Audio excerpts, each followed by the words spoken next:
Nagsagawa ng field testing ang COMELEC para masigurong gumagana ang mga makina at sistema para sa eleksyon 2025. Nakatutok si Bernadette Reyes. Sa loob lang ng 1 minuto, na-transmit na ang election returns mula sa Tipas Elementary School sa Canvassing Center sa Taguig Convention Center.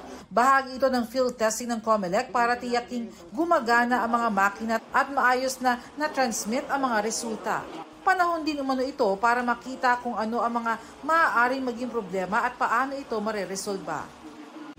Yung makina, yung mismong paghuhulog ng balota pa lang, pagbilang niya, pagsusuma total, pagprint ng election returns, at pagtatransmit.